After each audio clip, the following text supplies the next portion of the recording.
పేతురు రాసిన మొదటి పత్రిక 5వ అధ్యాయము 6వ వచనం. దేవుడు తగిన సమయమందు మిమ్మును హెచ్చించున్నట్లు ఆయన బలిష్టమైన చేతి క్రింద దీన మనస్కులయ్యుండుడి. దేవునికి మేము కలిగిన ఒక చక్కటి శ్రేష్టమైన విషయాన్ని ఈరోజు మనందరికీ దేవుడు తెలియపరుస్తున్నాడు. ఈ ఉదయకాల వేళలో ఈ మంచి మాటను వినడానికి దేవుడంతో మనకు సహాయం చేస్తూ ఉన్నాడు. ప్రియ సహోదరి సహోదరులారా, దేవుడు మనల్ని హెచ్చించే దేవుడై ఉన్నాడు. ఆయన మనల్ని హెచ్చించినట్లుగా ఆయన చేతి కింద మనం దీన మనస్సు కలిగి ఉండాలి అని పేతురు భక్తుల ద్వారా మనకి ఈరోజు తెలియపరుస్తూ ఉన్నాడు. ప్రియ సహోదరి సహోదరుడా, దేవుడు తగిన సమయం ఉంది. ఒక సమయం ఉంది. అన్నిటికీ కుదురుబాటు కాలంలో కలవు. అన్నిటికీ సమయం ఉన్నది. నీవు హెచ్చించబడినట్లుగా, నీవు మేలు పొందుకున్నట్టుగా, నువ్వు ఆశించబడినట్టుగా, నీవు గొప్ప స్థితిలో స్థాయిలో ఉంచబడినట్లుగా ఒక తగిన సమయము దేవుడు ఏర్పాటు చేశాడు. అప్పటి వరకు ఎదురు చూడండి. మేము దేవుడు తగిన సమయం ముందు మేము హెచ్చినట్టు ఈ సమయం కరెక్ట్ సమయం. నువ్వు హెచ్చించబడాలి, ఆశించబడాలి, నువ్వు మేలు పొందుకొని నీ యొక్క స్థితిగతులు మార్చబడాలని దేవుడు అనుకోవాలి.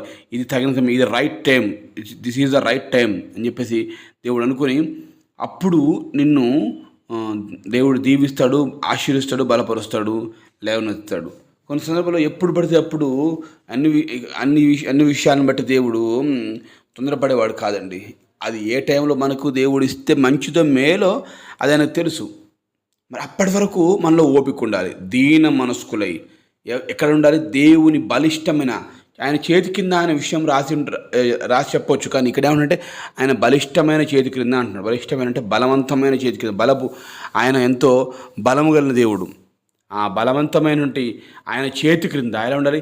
దీన మనస్కులై ఉండు. మన చేతుల కింద, మనుషుల చేతి కింద, చుట్టూ మన బంధువులు, స్నేహితులు వారి చేతుల క్రింద, వాళ్ళ చేతులు మెలటం కాదు కానీ దేవుని చేతి క్రింద నువ్వు ఎప్పుడైతే దీన మనస్సు తగ్గింపుకొని ఓపికతో దేవుడు హెచ్చించేంత వరకు ఓర్పుతో దీనంగా ఎదురు చూసినట్లయితే దేవుడు తప్పకుండా సహాయం చేస్తాడు.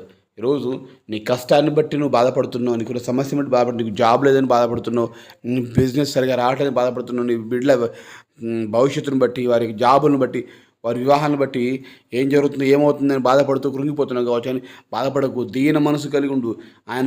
దేవుని చేతి క్రింద నీవు ఉన్నట్లయితే ఖచ్చితంగా దేవుడు ఒక రైట్ టైంలో తగిన సమయం నీకు మేలు ఆశీర్వాదాలు దయచేస్తాడు. ప్రియ సహోదరి సహోదరుడా, మరి ఈరోజు దేవుడు ఇస్తున్నటువంటి ఈ గొప్ప విషయాన్ని, వాగ్దానాన్ని నువ్వు ధ్యానించు.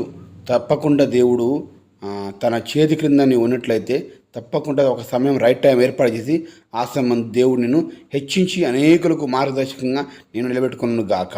ఆమెన్.